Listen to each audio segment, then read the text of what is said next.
नमस्कार, मैं हूं अनुपम। इस वक्त के उत्तराखंड के बुलेटिन के साथ सबसे पहले बात कर रहे हैं बड़ी खबर की। सीएम पुष्कर सिंह धामी ने दिल्ली में बड़ा बयान दिया है और कहा है कि केंद्र सरकार की दर्शन योजना से भारत से ही कैलाश पर्वत के दर्शन होंगे और इसके लिए सीएम धामी ने केंद्र सरकार की मदद मांगी है। पिथौरागढ़ में लेपुलेख दर्रे के पास से कैलाश पर्वत के दर्शनों की खोज वहां पर हुई है और हाल में ही इसका पता चला है, जिससे अब कैलाश दर्शन के लिए चीन पर निर्भरता कम होगी। सीएम धामी ने केंद्रीय सड़क परिवहन मंत्री से सहयोग मांगा है।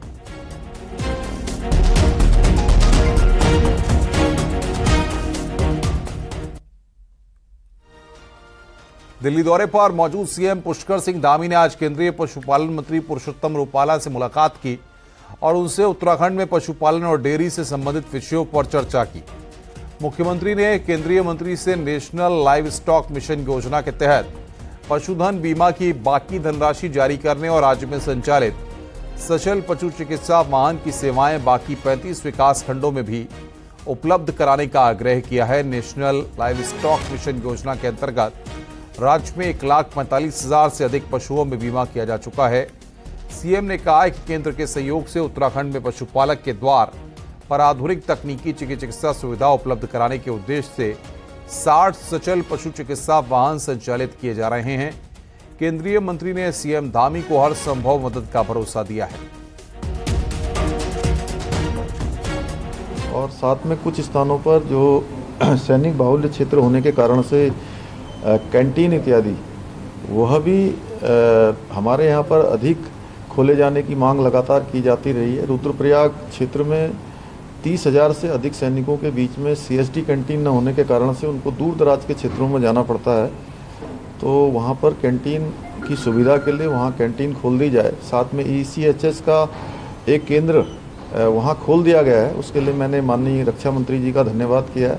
इसी प्रकार से उपनल का जो देहरादून में कार्यालय है, जो 25-30 हज़ार कर्मियों को, पूर्व सैनिकों को लगातार अपनी सेवाएं देते हैं, उनका कार्यालय वहाँ पर चूँकि अन्यंत्र स्थापित किया जाना है, तो उसके लिए ज़मीन हमको मिल जाए।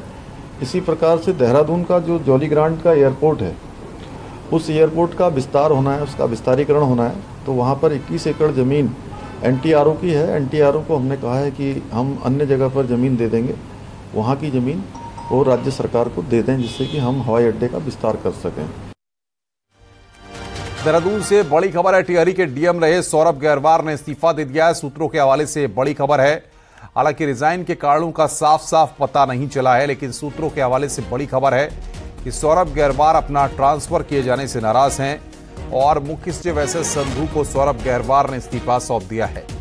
शनिवार को सौरभ गहरवार का ट्रांसफर किया गया था। टिहरी से सौरभ गहरवार को रुद्रप्रयाग भेजा गया था और सूत्रों के मुताबिक रुद्रप्रयाग भेजे जाने से सौरभ गहरवार खासे नाराज हैं और इसी वजह से उन्होंने इस्तीफा दे दिया है। हालांकि फिलहाल उनसे बातचीत की जा रही है। सौरभ गहरवार 2016 बैच के IAS ऑफिसर हैं और पेशे से और डिग्री से सौरभ गहरवार रेडियोलॉजिस्ट डॉक्टर भी हैं।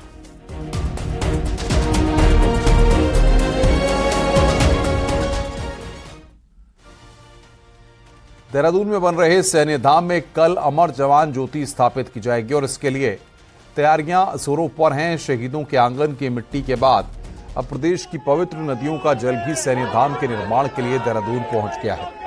पवित्र नदियों का जल लेकर जल संग्रहण यात्रा देहरादून पहुंची तो जगह जगह पर बीजेपी कार्यकर्ताओं और स्थानीय लोगों ने यात्रा का स्वागत किया। बीजेपी प्रदेश अध्यक्ष सैनिक कल्याण मंत्री इस दौरान यात्रा के स्वागत के लिए खड़े रहे। डोईवाला, रिस्पना, पोल, घंटाघर समेत जगह जगह पर बीजेपी कार्यकर्ताओं ने पवित्र जल के कलश पर फूल बरसाए।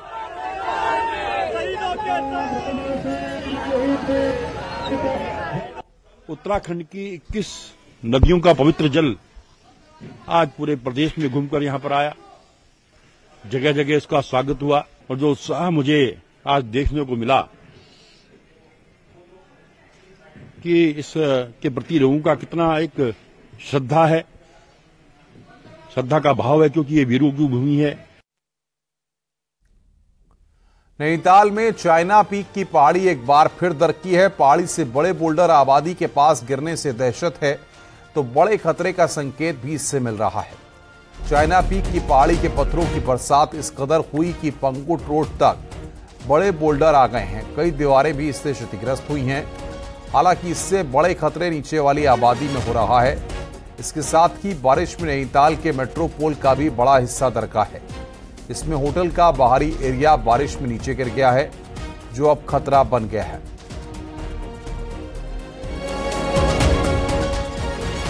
चाइना पीक की पहाड़ी एक बार फिर दरक रही है। आज फिर बोल्डर गिरे हैं। ये देख सकते हैं कि किस तरह से बड़े बड़े बोल्डर गिरे हैं और जो नीचे है वो पूरा आबादी वाला इलाका है और इस तरह से जो बड़े बड़े बोल्डर हैं वो लगातार गिर रहे हैं। बारिश के बाद इस तरह से घटनाएं सामने आ रही हैं और इस तरफ देख सकते हैं कि जो पेड़ है वो भी बोल्डर के चपेट में आने से टूट गया है। और आगे आ सकते हैं, हम आगे दिखाएंगे आपको कि जो चाइना पीक की पहाड़ी है वो पूरी तरीके से दरक रही है। जो ऊपर वाला इलाका है वो पूरी तरीके से दरक रहा है, वहां से लगातार बोल्डर आ रहे हैं। खतरा खासतौर पर सैनिक स्कूल वाला इलाका, जो उसके ऊपरी वाला इलाका है, और हाईकोर्ट के जो ऊपरी वाला इलाका है वहां पर इससे हो सकता है, क्योंकि जो बड़े बोल्डर आए हैं वो फिलहाल यहां पर रुक गए हैं और स्थानीय लोग काफी दहशत में हैं। हालांकि किस तरह का खतरा नीचे वाले इलाकों में इससे बन रहा है? सर, ये खतरा तो बहुत ज़्यादा बन रहा है इस वक्त में। अगर ये इस चीज़ को आगे ट्रीटमेंट नहीं करा गया तो आने वाले में बारिश के दिनों में ये काफ़ी ज़्यादा नुकसान होने की इसमें संभावना बनी है। देख सकते हैं कि जो यहाँ पर पत्थर हैं वो बड़े बड़े गिर रहे हैं। हालांकि पिछले साल भी इस तरह की घटनाएं सामने आती रही हैं और उसके बाद इस बार फिर जो चाइना पीक है वो दरक रहा है। ट्रीटमेंट की बात पिछले सालों में भी लगातार की गई थी कि चाइना पीक का ट्रीटमेंट किया जाएगा। अब जो पहाड़ी का दूसरा हिस्सा है वहां से बोल्डर गिरे हैं तो चिंता का विषय है। नैनीताल के लिए खतरे का संकेत भी है और जो जिस तरह से जो पत्थर गिर रहे हैं वो नीचे जो आबादी है उसके लिए भी एक चिंता का विषय बनी है और जो लोग हैं वो दहशत में हैं। उम्मीद है सिस्टम जागेगा और इन पहाड़ियों का ट्रीटमेंट करेगा ताकि जो लोग हैं उनको सुरक्षित रखा जा सके। वीरेंद्र बिष्ट, न्यूज 18, नैनीताल। उत्तरकाशी में यमुनोत्री धाम के पैदल मार्ग पर बड़े बड़े बोल्डर आ गए हैं। ये बोल्डर भैरव मंदिर के पास गिरे, इससे घोड़े खच्चर के लिए मार्ग बंद हो गया था, जिसके बाद बड़े बोल्डरों को हटाया गया और साफ रास्ता किया गया। इससे यात्रियों को बड़ी राहत मिलेगी।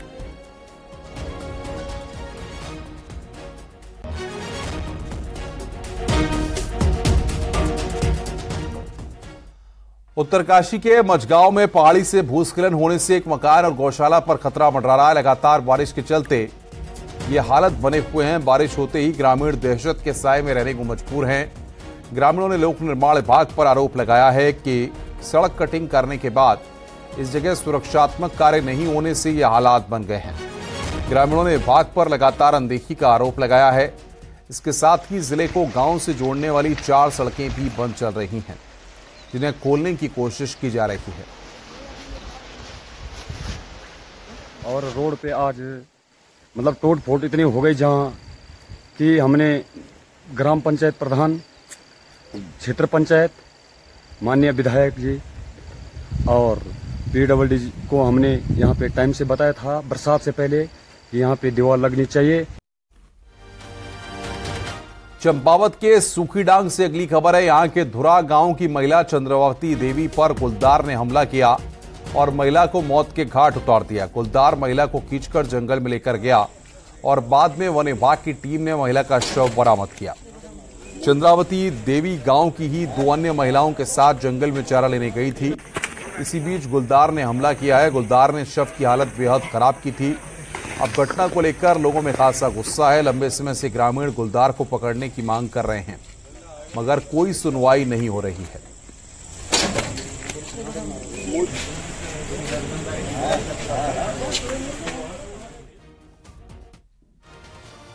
देहरादून पुलिस ने ATM काटकर लूट की घटना को अंजाम देने वाले अंतर्राज्यीय हामिद गैंग का पर्दाफाश किया है।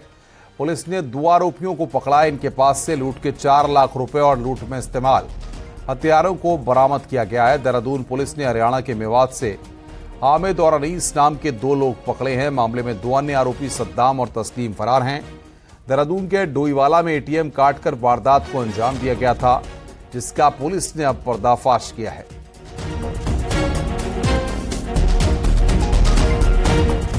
तो ये तस्वीरें इस वक्त हम आपको दिखा रहे हैं किस तरीके से ATM काटकर लूट की वारदात को वहां पर अंजाम दिया गया था।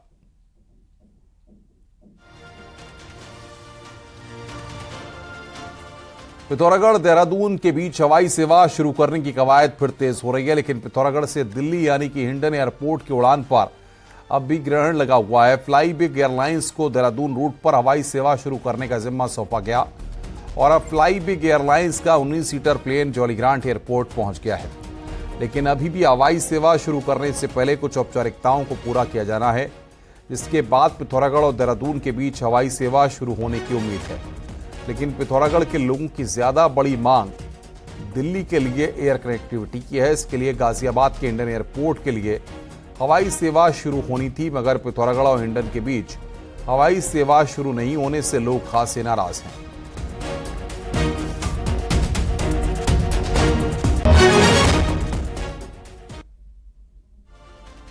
नैनीताल पालिका अपने ही जाल में फंस गई है। कोर्ट ने माल रोड से अतिक्रमण हटाने को कहा है, बावजूद इसके पंत पार्क में फुटपाथ पर कब्जा कम नहीं हो रहा है।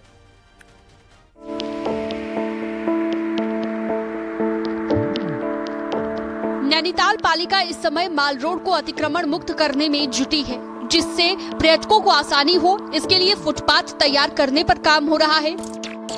और तो और नैनीताल के पंत मार्ग में फुटपाथ पर कब्जा बढ़ गया है। फुटपाथ पर 400 से ज्यादा दुकानें लग रही हैं। बिना अनुमति के बाहरी लोग दुकानों पर स्थानीय लोगों का हक मार कर बैठे हैं, तो पालिका भी बस खाना पूर्ति ही कर रही है। मॉल रोड से भी लगातार हम लोग जो भी अनधिकृत तौर से जो भी फड़ लग रहे हैं उनके लिए भी हमारी टीमें बनाई गई हैं और लगातार फड़ भी हटाए जा रहे हैं। और वेंडिंग जोन का चिन्हीकरण टाउन वेंडिंग कमेटी के माध्यम से किया जा रहा है। हमने कुछ उसमें प्रस्ताव दिए हैं, कुछ ऑब्जेक्शंस आए हैं उसमें कुछ समितियों के, उन पर बातचीत करने के लिए जल्दी ही टाउन वेंडिंग कमेटी की दोबारा से बैठक बुलाई जाएगी और पूरा प्रयास किया जाएगा कि जल्दी से जल्दी टाउन वेंडिंग कमेटी इस पर डिसीजन लेके और वहाँ पे काम स्टार्ट कर दिया जाए। नैनीताल हाईकोर्ट ने पंत पार्क से गुरुद्वारा तक फुटपाथ पर 121 दुकानों की शर्तों के साथ अनुमति उन्हें दी थी, लेकिन इससे कहीं गुना ज्यादा दुकानें सज रही हैं। हालांकि खुद पालिका ने इन्हें दुकानें दी हैं, लेकिन इन लोगों ने कई बार दुकानें ली, फिर बेची और फिर खरीदकर यहीं पर काम शुरू कर दिया। वहीं कोर्ट के आदेश के बाद भी वेंडर जोन का निर्धारण सालों से नहीं हो पाया है। अतिक्रमण केवल आज से नहीं है, फुटपाथ पर बहुत लंबे समय से अतिक्रमण रहा है और पूर्व में भी नगर पालिका ने अतिक्रमणकारियों को फुटपाथ से दूसरी जगह पीछे, आप भोटिया मार्केट के जो पीछे नगर पालिका मार्केट है, ऐसी मार्केटें बनाकर बसाया है। तो सोचने वाली बात यह है कि इतने लोग बार बार कहाँ से फुटपाथ में बैठते हैं, तो उनका सत्यापन होना चाहिए। और अधिकांशतः उसमें 90% से अधिकतर लोग उत्तर प्रदेश से बिलोंग करते हैं। बहरहाल फुटपाथ पर कार्रवाई होगी, ये सवाल अभी भी बना हुआ है। कई बार तो पालिका से जुड़े लोग ही इसमें शामिल हो रहे हैं। अब गेंद नगर पालिका के पाले में है, तो वो कैसे फुटपाथ खाली कराती है और इनके लिए वेंडर जोन कैसे बनाती है, ये देखना होगा। न्यूज़ 18 के लिए नैनीताल से वीरेंद्र बिष्ट की रिपोर्ट। 4 जुलाई से हरिद्वार में कांवड़ मेले की शुरुआत हो जाएगी। भीड़ का दबाव बढ़ने पर इस बार भी हिल बाईपास मार्ग खोला जाएगा। हरिद्वार के डीएम धीराज सिंह गर्ब्याल और एसएसपी अजय ने हिल बाईपास मार्ग का निरीक्षण किया और अधिकारियों को निर्देश दिए। उन्होंने कहा कि तय समय पर मार्ग की मरम्मत का कार्य पूरा किया जाए।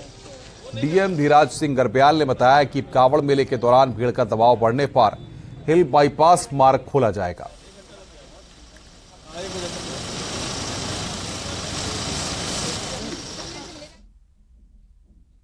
हरिद्वार के डीएम और एसएसपी का अलग अंदाज देखने को मिला है। कांवड़ यात्रा के तैयारियों के निरीक्षण पर निकले डीएम और एसएसपी ने किसी बड़े रेस्टोरेंट पर न रुककर एक छोटी सी झुग्गी में न सिर्फ चाय पी, बल्कि दुकान में रखे क्रीम रोल और मट्ठी का भी स्वाद चखा।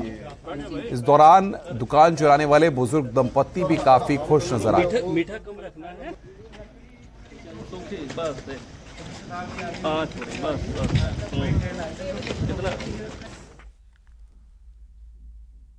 रुक रहे हैं यहां पर एक ब्रेक के लिए। ब्रेक के बाद खबरों का सिलसिला लगातार जारी है।